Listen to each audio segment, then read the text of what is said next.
Tu mente no busca la verdad, busca protegerte.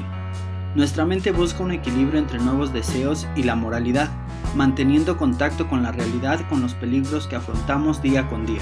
Nuestra mente se mantiene alerta con distintas defensas para no colapsar durante nuestros eventos cotidianos. Sigmund Freud los describe como mecanismos de defensa. Son mecanismos inconscientes que las personas utilizan para defenderse de emociones o pensamientos.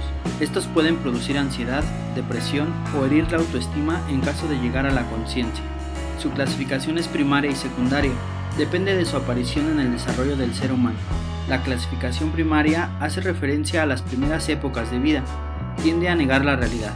Cuando es secundaria, pertenece a épocas tardías en el desarrollo y preserva el juicio de realidad. Son parte íntegra en la función psíquica del individuo, solo se consideran patológicos cuando hay un abuso de ellos o suelen ser muy rígidos. A continuación, los mecanismos de defensa primarios. Retraimiento. Consiste en alejarse de la realidad y refugiarse en un mundo de fantasía y sueño. Esto permite escaparse de la realidad dolorosa sin distorsionarla. A diferencia de otros mecanismos primarios, no genera malentendidos en la interpretación de la realidad. Su uso excesivo limita a hacerse cargo de la realidad presente. Negación. Rechazo a la aceptación de algo ocurrido. La frase específica es: si no lo reconozco, no sucede. La raíz se encuentra en los estados egocéntricos del desarrollo donde es o no es en función de uno mismo. Este mecanismo se puede adaptar en situaciones de crisis. Al reconocer lo que sucede, paraliza en el momento. Control omnipotente. Consiste en la fantasía de que todo lo que sucede es de los deseos de uno mismo, basándose en no reconocer la existencia de alguien más con una voluntad diferente a la propia. En sus manifestaciones sanas, aparece como la convicción de que si uno desea algo, lo puede conseguir.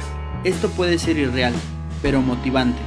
El uso frecuente puede impedir que se generen relaciones estables de causalidad realistas que orienten a alcanzar sus objetivos. Idealización y desvalorización. La idealización consiste en otorgar un valor o poder a una persona de la que se depende emocionalmente, y así asociarse con alguien omnisciente y omnipotente que resolverá las dificultades definitivamente. La desvalorización es lo opuesto, expresa frustración cuando la realidad desmiente la idealización. Proyección. Es un proceso por el cual lo que se está adentro se malinterpreta como procedente de fuera. En su forma acusada, produce distorsiones serias en la percepción del individuo para con los demás. En su forma madura, es la base de la empatía. Introyección. Proceso por el cual lo que se está afuera se malinterpreta como procedente de adentro.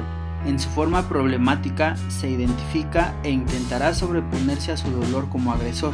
En su forma benigna, es la base de identificación con figuras importantes en la vida del ser humano. Identificación proyectiva. Consiste no solo en la proyección de aspectos negativos de uno mismo, distorsión concomitante, sino también en la presión ejercida sobre el otro para que se comporte de manera congruente a aquello que se proyecta. Escisión. Consiste en la tendencia de separar al mundo en seres buenos y malos. Es una forma eficaz de resolver complejidades en situaciones confusas implicando una distorsión en la realidad. Un ser que escinde no se sorprende de algo malo en una persona y al siguiente día la considera buena, teniendo dificultades ambivalentes hacia la misma persona. Disociación. Forma de desconectarse de la experiencia actual. En ocasiones crean otra representación de uno mismo, para existir en momentos excesivos y dolorosos. El uso frecuente resulta una visión discontinua de uno mismo, del tiempo y mundo. En casos severos puede llevar a una persona a tener varios sí mismos. En su forma benigna, es una forma pasajera de atenuar exceso de estimulación. Mecanismos de defensa secundarios. Represión. Es una forma de alejar contenido de la conciencia potencialmente perturbador. Olvida o hace caso omiso de algo voluntariamente posterior a haber tomado conciencia de ello. Puede aplicarse a experiencias totales, afectos conectados a fantasías y deseos asociados a ellos. Regresión.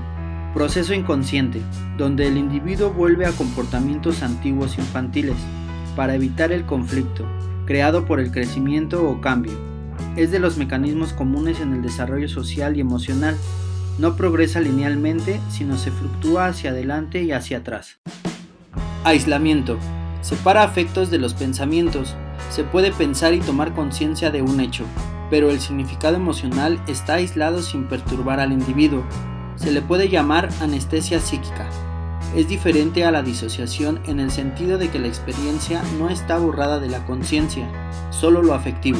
El uso excesivo conlleva sobrevaluar el pensamiento y la infravaloración del sentimiento. Intelectualización. Forma de aislamiento que reconoce la existencia del afecto intelectualmente pero no lo siente. El afecto es aceptable para el individuo pero la expresión está inhibida. Es un paso evolutivo considerable para pensar racionalmente en situaciones cargadas de emoción. El abuso de este mecanismo corta dimensiones de experiencia en juegos, sexo y humor. Racionalización. El individuo encuentra razones que justifiquen un acto que es vivido como conflictivo sin esas razones. Su rol entra cuando no se consigue algo que se deseaba y se decide que en realidad no se deseaba tanto, o cuando algo malo sucede y en retrospectiva se decide que no es tan malo. Este mecanismo permite aceptar cosas con poco resentimiento, pero el uso excesivo lleva a que todo sea racionalizado. Compartimentalización. Permite que dos condiciones conflictivas existan sin confusión, vergüenza, culpabilidad o ansiedad conscientes. Cuando un individuo compartimentaliza, sostiene dos o más ideas, actitudes o comportamientos que están en conflicto sin reconocer la contradicción. Anulación. El esfuerzo consciente en compensar alguna emoción dolorosa, culpa o vergüenza, con comportamientos que lo borrarán mágicamente. Un individuo que siente, no es necesario, que está haciendo daño a otra persona puede intentar compensarlo tratando excesivamente bien de forma compulsiva.